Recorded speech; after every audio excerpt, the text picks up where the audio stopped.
Hello and welcome to the first Classic Car Weekly podcast of 2025. I'm the title's staff writer, Jesse Billington, and I am joined by the editor, David Simister. Hello. And our features editor, Chris Hope. Hi, everybody. We're all recording from home. It's one of our remote recordings this time round as, well, it's only really our first day back at work into the new year. It is, of course, we're recording this on the 2nd of January. And, of course, Happy New Year to you all. I was going to say, you're still working. Are you still working off your hangover, Jesse, from New Year's? No, I'm, as rare change, not actually that hungover after major celebrations. So, yeah, I was quite sensible. I was up at a friend's over New Year's and many nice celebrations, but metered as well. Yourself? Anything special for the New Year or Christmas, rather, as well? I was going to say, it's probably the first year, actually, in the best part of a decade or so where I haven't actually gone out to a classic car meet. So I could have got utterly trashed if I wanted to for New Year's Eve as I was singing Auld Lang Syne, but I was a good boy and so I had a lovely fresh head yesterday when I woke up. Lovely stuff. Chris, any classic outings over the winter period, or has it been sort of stashed in with the family? Been very quiet. It's been very stashed in with the family. I'm about the only one that avoided a tummy bug by the look of it. So nothing to do with the turkey that I did on Christmas Day, by the way.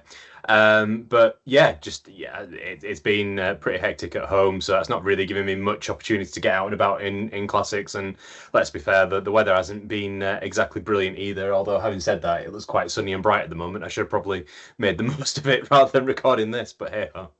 Yeah, it's sunny and bright outside at the moment, but it's also still about just 3 degrees, certainly here in Bedfordshire. I know that it's a lot chillier further north you go, and it's not looking great for this weekend either. Could be big coat weather for the Bicester Scramble on Sunday, but we'll see how it goes. We'll kick off as we usually do with a quick recap of our classics. Has anyone been up to anything with their cars over the Christmas period, or have they all lain sort of dormant through the winter and through the season?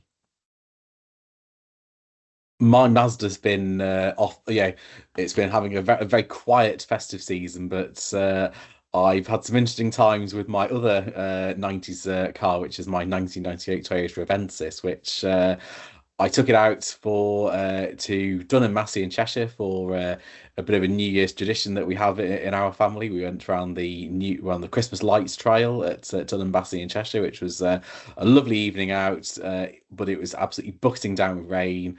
Got back about 8 o'clock on New Year's Eve, rushed everyone in, got all the wet weather gear into the porch at our house, and then shut the door and thought, brilliant, I'll be able to clean my glasses and toast in the new year. Came out yesterday morning on New Year's Day, and my wife said, David, there's a cat in your car. and I said, what? And this is the cat in your car. And I went to the car, and sure enough, on the driver's seat of my Toyota Avensis was a big black cat, and I had no idea how it had got in. Opened the door, and this cat, no animals were harmed in the making of this anecdote. I opened the door, cat was absolutely fine, ran off and in search of food. But I then went to go and open one of the other doors, and there was an inch of water in the rear passenger footwell.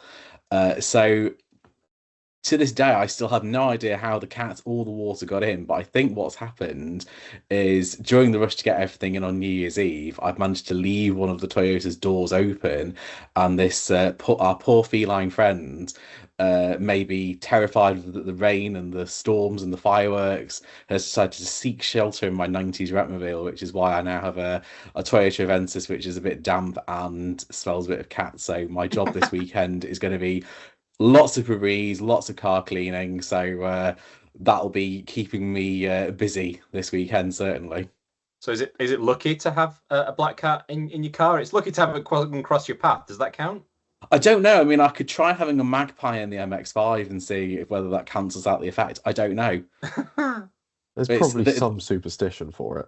I don't know. Is having a black cat in the driver's seat of your 90s Retmobile, is that bad luck? Who knows? I think we could almost start like a new sort of tradition for that one.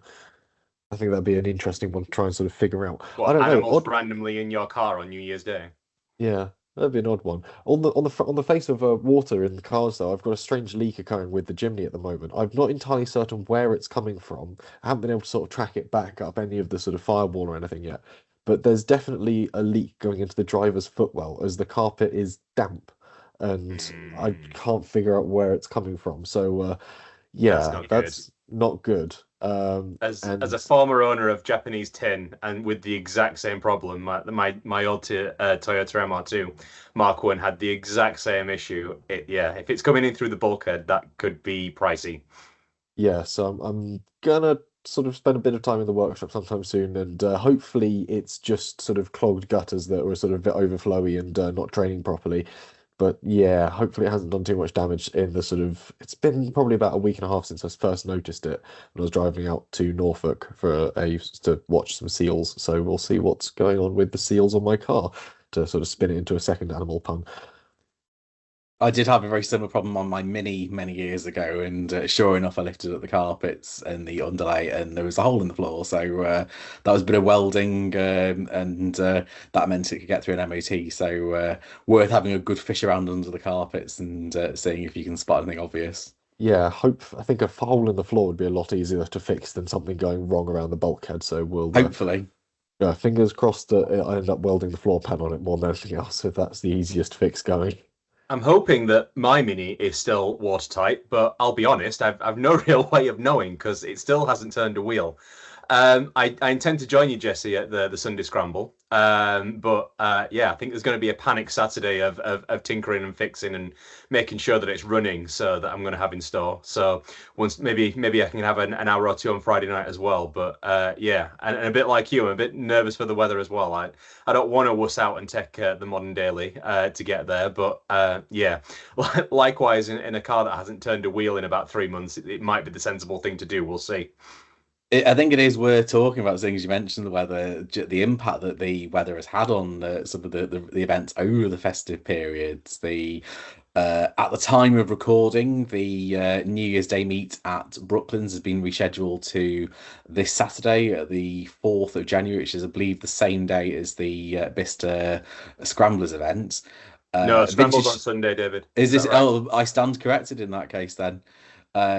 The Vintage Stony event, which is again one of the big New Year events, well known for its turnouts of pre-war cars, that got called off because of the weather. And I understand that the plum pudding races at Mallory Park, they got curtailed as well, I believe, because of fog during the Oh, event as well. So ouch. again, quite a few different events over the course of the festive period. Got called off or shortened in some form or other because of inclement conditions. I know that the Boxing Day meet at the Lakeland Motor Museum did go ahead, and the not quite New Year's event at the Great British Car Journey in Derbyshire, that had a good turnout as well. So not everyone had problems with the weather, but I know certainly it is a bit of a recurring theme with winter events at the moment.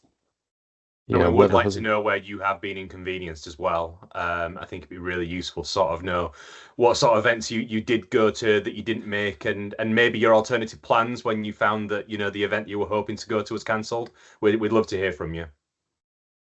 Yeah, I'm looking ahead for the conditions for this Sunday at Bicester, and Saturday night, importantly, is snow from about 2 o'clock in the afternoon, and then turns into rain overnight. So it could be a bit slushy Mm. underfoot, and it's not looking to get above sort of feeling wise 4 degrees Celsius, most likely high of about 12 towards the late afternoon. So big coat weather. And walking boots Oh, or warm and wellies. some stout shoes, yes, certainly.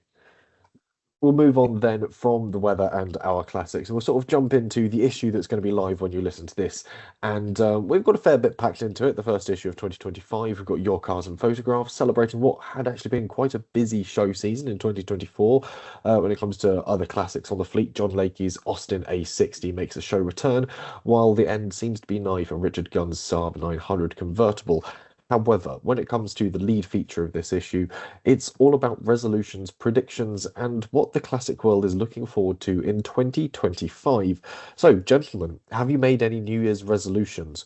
Feel free to drop in any that are rather personal or specifically more classic related. Get out in the Mazda more, I think is my key one.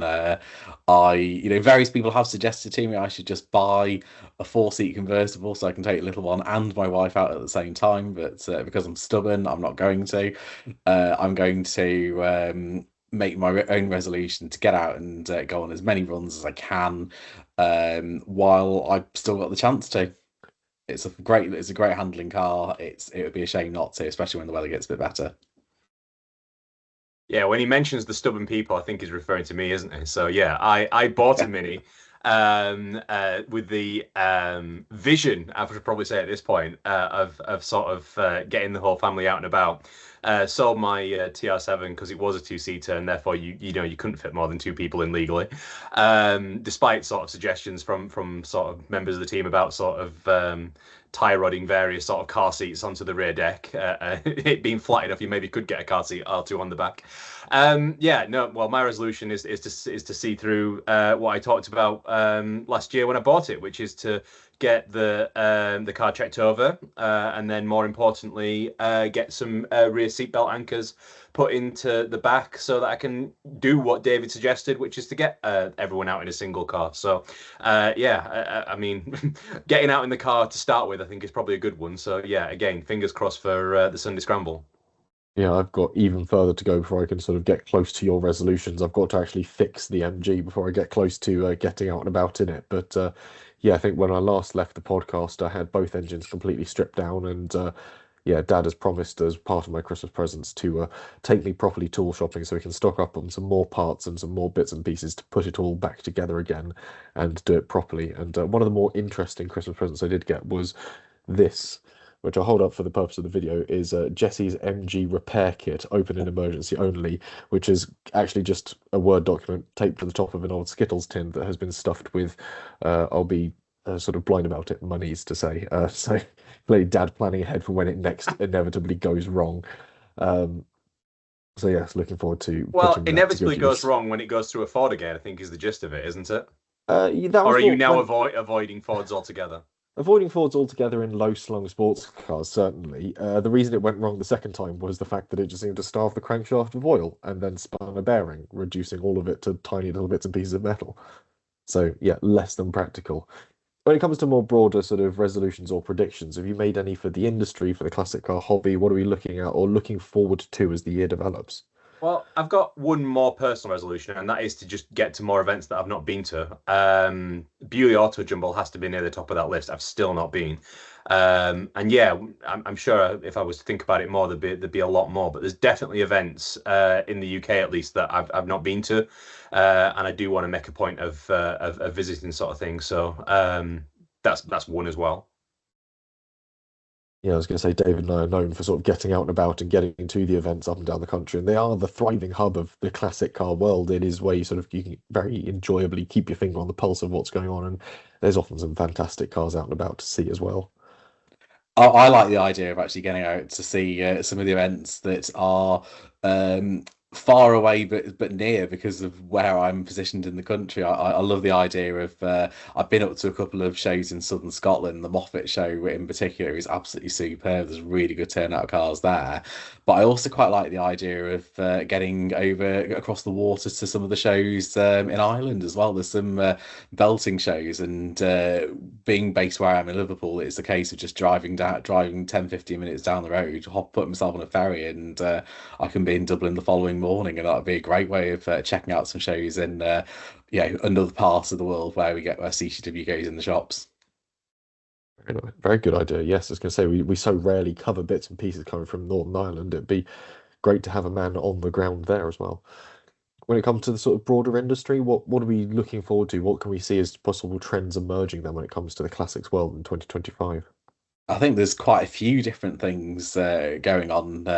One of which I don't want to sort of spoil anyone's reading of the feature in today's issue, but Mike Brewer alluded to what he thinks might be a bit of a recovery for the UK's classic car market. We've seen a couple of years of average prices slipping, but in some of the last few auctions of the year, particularly Iconic Auctioneers had a fantastic visit to the NEC Classic Motor Show not that long ago. We saw a similar outing in London for RM Sotheby's. They were actually doing really well, particularly on some of the more aspirational classics cars that have been restored well as well. So I think there is potential, I think, for some more strong results going through into the year, and I think actually we might see a bit more confidence in the industry and the market. And I think part of that is because the Britain we live in, I think, is going to be more confident, I think, than it has been over the past few years, particularly politically. We've seen, obviously,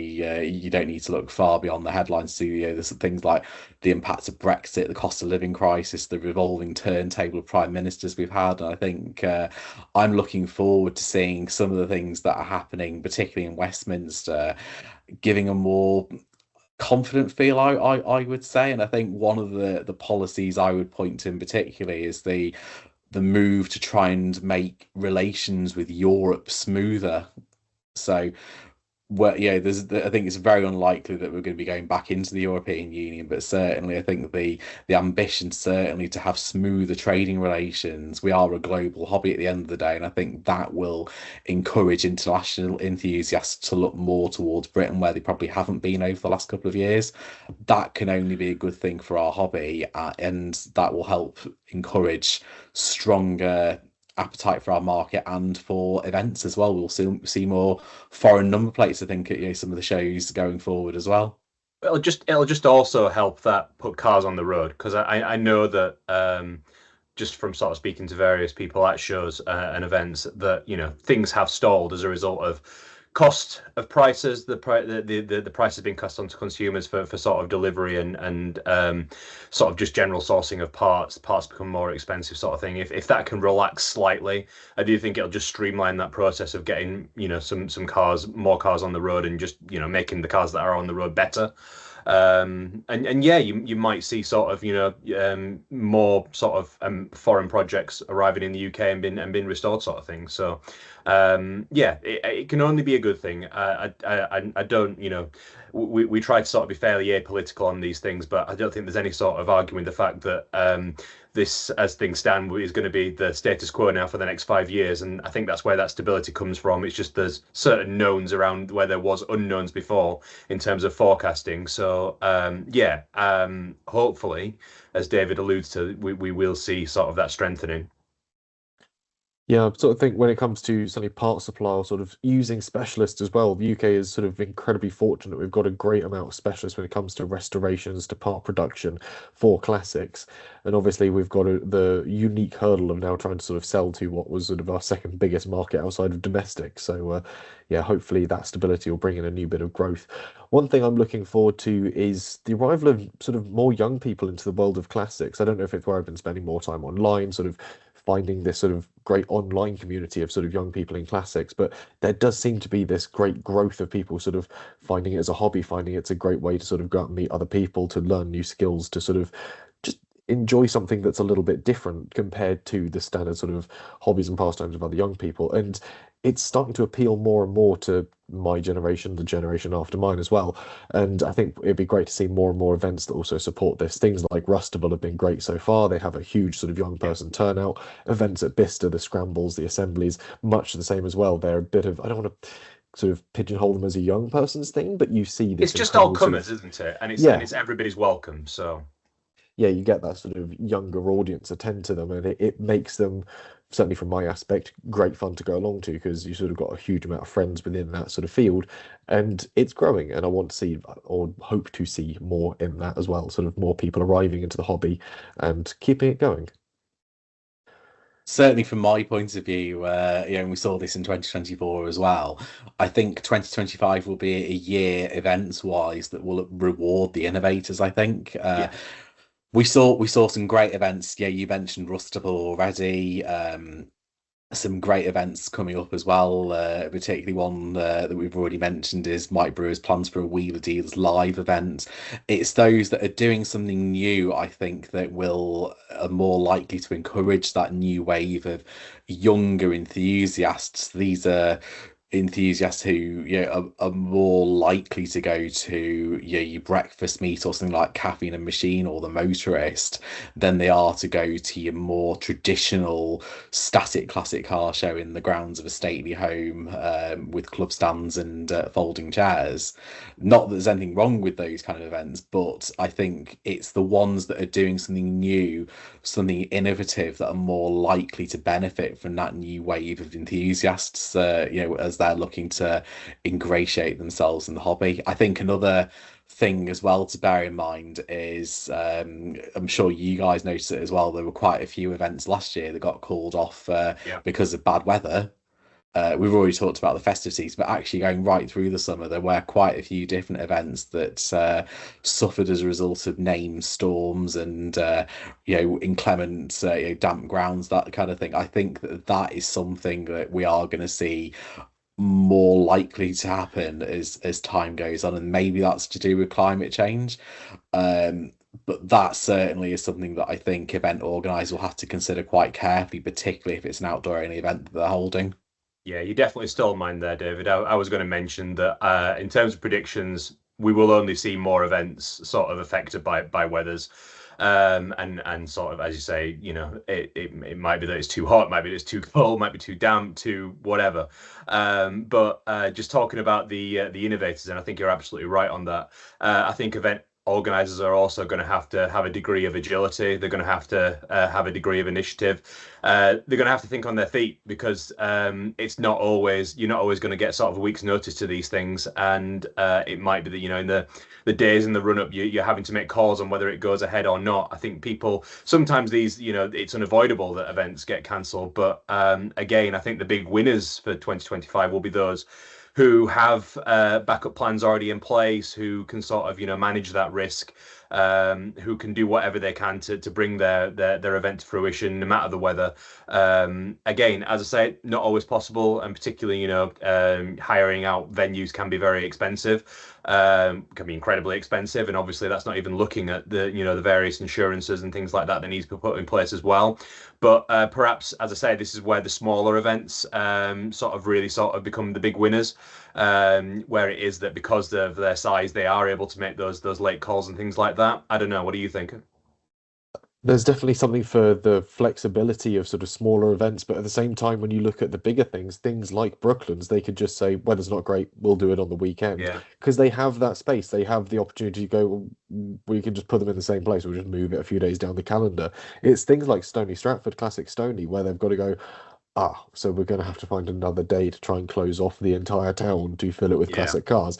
That's where you sort of fall into the stumbling block. There's both the greatness of being small and thus agile, but also the greatness in being sort of big, set up in a physical location. It's sort of six of one, half dozen of the other. It's the strange middle ground of usually very interesting, very eclectic events that will be the ones that sort of find a bit of a challenge as sort of the weather becomes more and more, or likely more and more inclement. I think it was a fair way to say it. But again, smaller events, things like the Southside Hustle, which is Wimbledon Common, I think off the top of my head, down in London, that's parked up on sort of street sides. It's really easy to put together because it's just an impromptu, completely informal meeting, and thus it can either go ahead or it doesn't, and it sort of no one loses out if it doesn't, so to speak. It's quite sort of great in that regard. But again, smaller car clubs run by sort of younger people. I know so many sort of people of my age and possibly a bit younger, which is terrifying to think that I'm now getting a bit too old for it.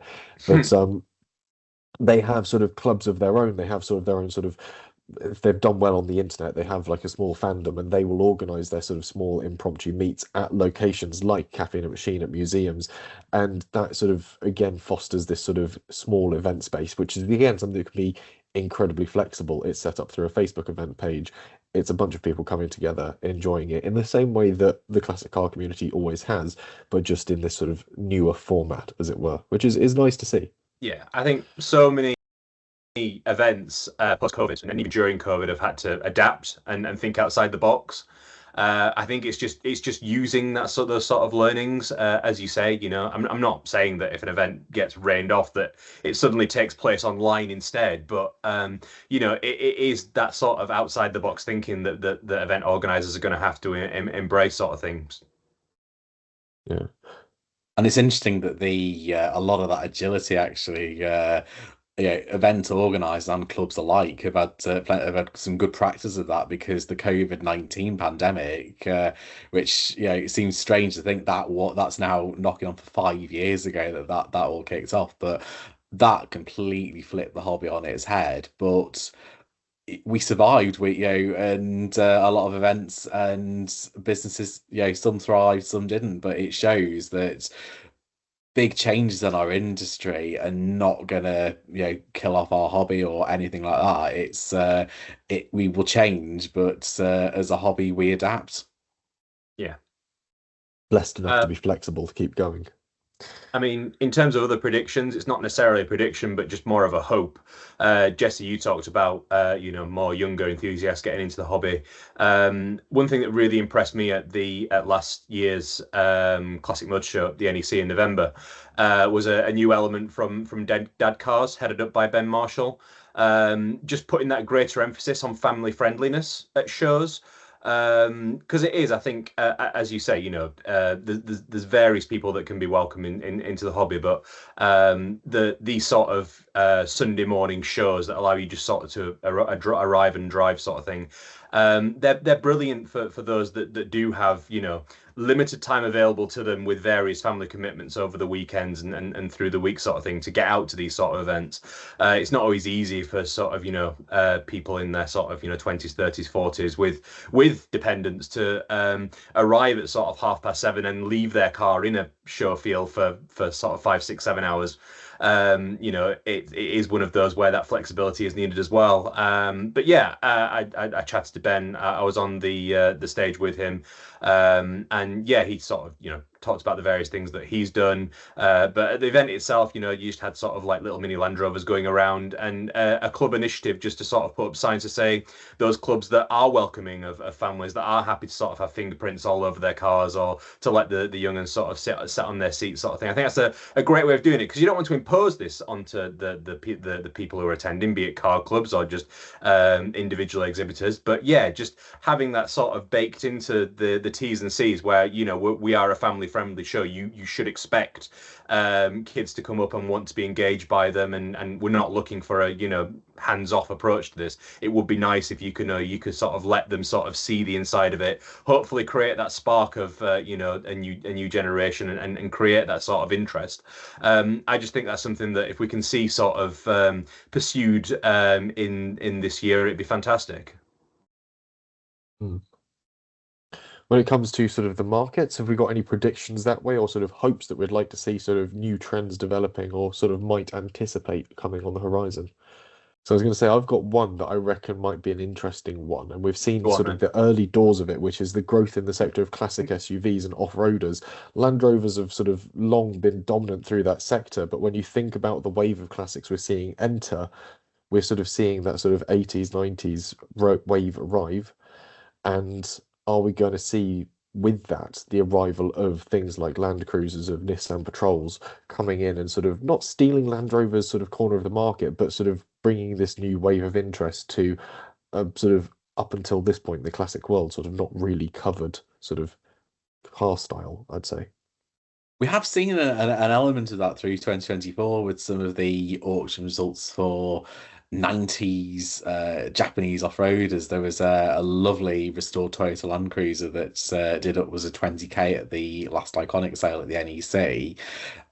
We've also seen some quite strong results for Mitsubishi Shoguns and Daihatsu 4Tracks as well, and those kind of prices would have been unthinkable 3 or 4 years ago. But it just kind of shows you that there is a generation of people who maybe they remember them working on farms, or being used as sort of Chelsea run school run tractors back in the day, and that nostalgia is now very much in the minds of people going into classic car auctions. So that is why, for good examples, you are seeing some quite strong prices for things like Isuzu Troopers and Shoguns and Land Cruisers and so on.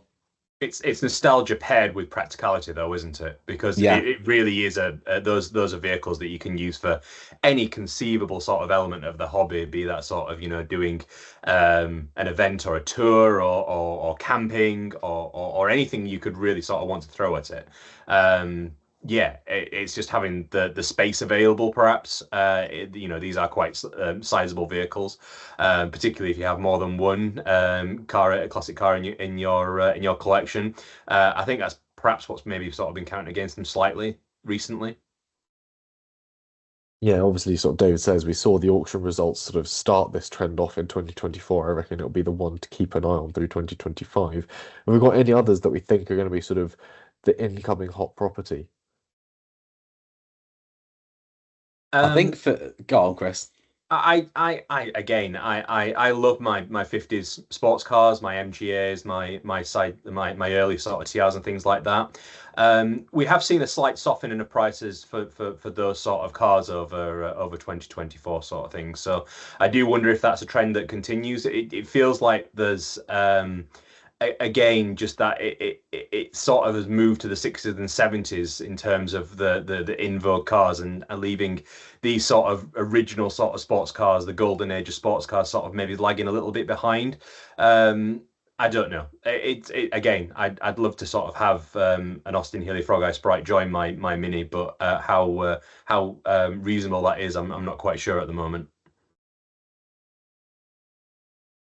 I think there is another trend which is worth keeping an eye on as well, which is I'm going to predict that 2025 is the year when electric converted classic cars have a more mainstream acceptance to them. And I think the reason why that's going to happen is because one of the leading insurers that specialize in classic cars is looking at launching bespoke cover for those cars. I think that if that product is launched, will make it much easier to insure cars like that. We've already seen that prices are, for some of these cars actually are now picking up. The Morris Minor van, sorry, Austin van rather, Hmm. because they're a badge of Austins. One of those that's converted to electric for bangs and cash that sold for £44,000 at Matheson's last sale, which is a record price for any derivative of Morris Minor. And I think that yes, they might not be at the stage yet where they're recouping the initial cost of conversion. But what we are seeing is actually, I think they will. There's still a very small part of our industry, but I think the role that they play will grow regardless of whether you love them or hate them.